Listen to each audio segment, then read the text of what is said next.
আসসালামু আলাইকুম। কেমন আছেন ভিউয়ার্স?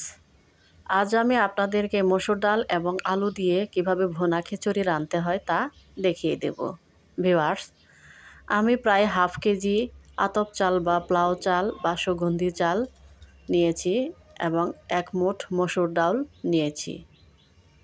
এগুলো আমি খুব ভালোভাবে ধুয়ে নেব।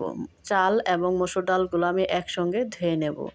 নিয়েছি ২টি আলু কুচি, ৪টি দারুচিনি, ৪টি এলাচ, ১ টুকরো আদা, আরও ৪টি দারুচিনি, এলাচ এবং ১টি রসুন, ১টি পেঁয়াজ এগুলো ব্লেন্ড করে নিয়েছি। নিয়েছি ৩টি তেজপাতা এবং ৪টি পেঁয়াজ কুচি। ভিউয়ার্স, আমি হাফ কেজি চালের জন্য প্রায় ১ লিটার পানি গরম করে রেখেছি আগে থেকেই। পানিটি গরম হয়ে গেলে চুলায় বসিয়ে দিচ্ছি আমি আরেকটি পাত্র বা কড়াই।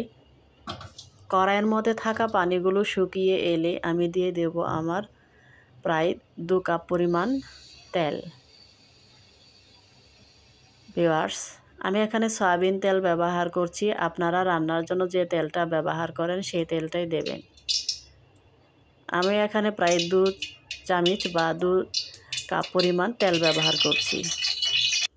ভিউয়ার্স, তেলটি গরম হয়ে গেলে আমি এখানে দিয়ে দেব আমার দারুচিনি এবং এলাচগুলো। দারুচিনি এবং এলাচগুলো দিয়ে আমি কয়েক সেকেন্ড একটু ভাজি করে নেব। খুব বেশি ভাজি করা যাবে না। দারুচিনি এলাচগুলো ভাজা হয়ে গেলে আমি দিয়ে দেব আমার পেঁয়াজ কুচিগুলো।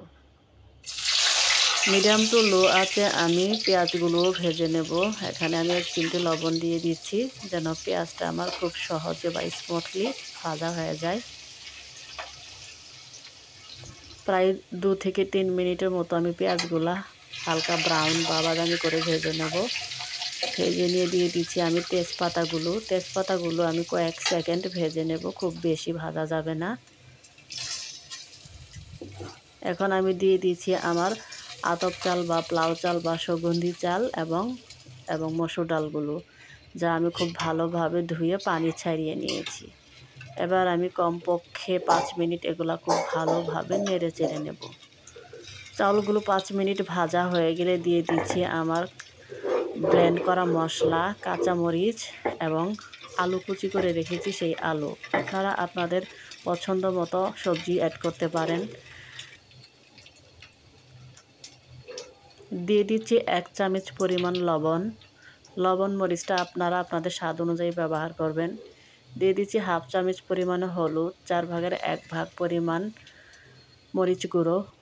যেহেতু আমি এখানে হলুদ গুঁড়ো এবং মরিচ গুঁড়ো দিয়েছি তাই এখানে এক ফোঁটা একটু পানি দিয়ে দিচ্ছি যেন আমার মশলাগুলো খুব ভালোভাবে চাউলের সঙ্গে মিক্সড হয়ে যায়।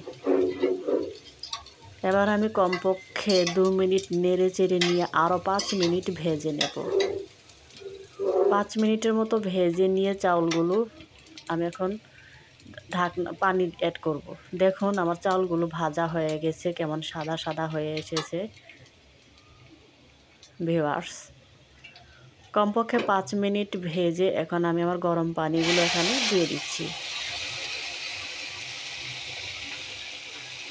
হাফ কেজি চালের জন্য আমি ১ লিটার পরিমাণ পানি দিয়ে দিচ্ছি। ভিউয়ার্স, পানি দিয়ে আমি এগুলো একটু নেড়ে চেড়ে নেব। কমপক্ষে ৩০ মিনিট আমি এগুলা মিডিয়াম টু লো আঁচে সিদ্ধ করে নেব।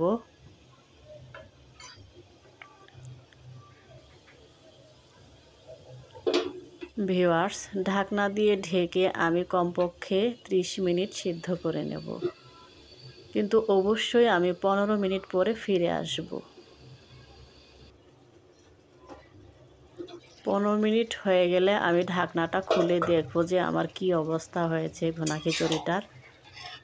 দেখা যাচ্ছে যে পানিটা নিচের দিক থেকে শুকিয়ে এসেছে, অর্থাৎ কমিয়ে এসেছে।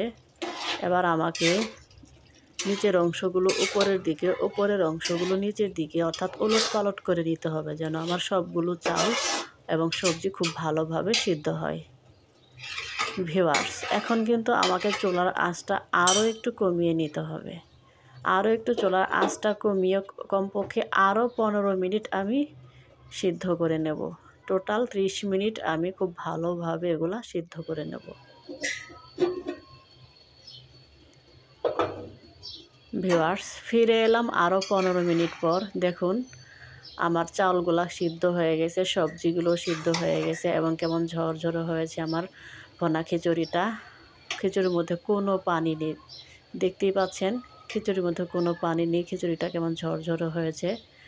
ভিউয়ার্স, আমার ভিডিওটিতে যারা লাইক করেননি, কমেন্টস করেননি, তারা অবশ্যই সাবস্ক্রাইব করবেন, লাইক কমেন্ট করবেন এবং পাশে থাকা বেল আইকনটি বাজিয়ে দেবেন।